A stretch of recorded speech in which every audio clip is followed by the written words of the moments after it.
Hey everyone, welcome back to the channel. Today, we're diving into a topic that's been lighting up the sports world, the intense pressure cooker surrounding LeBron James.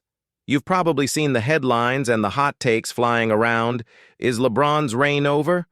Locker room in chaos? It seems like every time the Lakers face a challenge, the conversation immediately shifts to LeBron's leadership and his future. But what's really going on behind the scenes? Let's cut through the noise and take a measured look at the situation, separating the facts from the fiction. First, let's talk about the context. The Los Angeles Lakers have had a season filled with ups and downs. Injuries, roster changes, and the sheer weight of championship expectations have created a challenging environment for everyone involved. When a team with this much star power doesn't consistently dominate, the media and fan scrutiny naturally goes into overdrive. And who's always at the center of that storm? The biggest star, LeBron James. This isn't a new phenomenon. From his early days in Cleveland to his time in Miami and his return to the Cavs, LeBron has always been the lightning rod for both praise and criticism. Every pass, every shot, every post-game comment is analyzed under a microscope. So when we hear whispers of tension or frustration, we have to ask, is this a genuine crisis, or is it the standard operating procedure for a team led by one of the greatest players of all time? Let's break down the sources of these reports. A lot of the recent buzz originates from anonymous sources, insider reports, and interpretations of body language on the court. For example, a moment of visible frustration on the bench can be spun into a narrative of a player being fed up with his teammates. A concise post-game press conference might be interpreted as him being distant from the coaching staff. While these moments are real, their meaning is often amplified by the 24/7 sports news cycle that thrives on drama. It's crucial to remember that professional sports are incredibly high stakes. Passion and frustration are part of the game. What might look like conflict to an outsider could simply be the raw emotion of competitors who desperately want to win. Players and coaches have disagreements. That's a normal part of any high-performance team. The key is how they resolve them. Now, let's address the performance side of things. Critics point to certain games or statistical dips as evidence that Father Time is finally catching up to LeBron. But let's look at the bigger picture.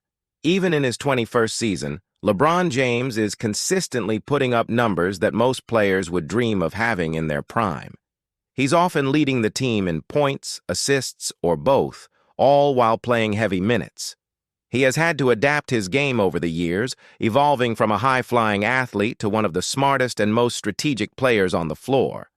To suggest his performance is a major problem requires ignoring the incredible standard he continues to set, night in and night out. Is he perfect? No player is. He'll have off nights, just like anyone else. But to frame his performance as a primary source of his team, his struggles often overlooks other factors like team chemistry, defensive schemes, or injuries to key role players. It's a team sport, and team success or failure is rarely the fault of a single individual. What about his relationship with the coaching staff, particularly Darvin Ham? Again, we see a lot of speculation. The narrative often suggests LeBron is undermining the coach or acting as a player coach. However, what we also see is a veteran player with an unparalleled basketball IQ collaborating with his coach. It is common for a player of LeBron's stature and experience to have significant input on strategy. He's been to the NBA Finals more times than most coaches have been in the league. This dynamic isn't necessarily a power struggle. It can be a strategic partnership. Coach Ham himself has spoken about their communication and collaboration. The narrative of conflict is far more dramatic and gets more clicks, but the reality is likely a more complex and professional relationship focused on a shared goal: winning a championship. It's easy to second-guess coaching decisions from our couches, but the internal dynamics of an NBA team are something only those in the locker room truly understand. And then there's the fan perspective. Social media can be a tough place for any public figure, and LeBron is no exception. After a tough loss, you'll inevitably see a flood of posts from frustrated fans. Some of it is fair criticism, but a lot of it is just raw emotion spilling out. This online backlash is often presented as a unified fan rebellion, but it's more of a vocal minority. For every negative comment, there are thousands of fans who still wear his jersey with pride and recognize what he brings to the team and the city of Los Angeles. Fan sentiment is fluid. It can turn on a dime. A big win can erase all the negativity from the previous week. So, while the online discourse is part of the story, it's not the whole story. The King's time is up narrative has been floated for years, and year after year, he continues to prove it wrong by performing at an elite level. Let's also consider the pressure from the front office and the constant trade rumors. The Lakers organization is always in win-now mode, especially with both LeBron James and Anthony Davis on the roster. This creates an environment where the current roster is always under evaluation. Trade deadlines become major media events, with speculation about who might be on the move. This uncertainty can absolutely affect a team's chemistry and focus. When players hear their names in trade rumors, it can be distracting.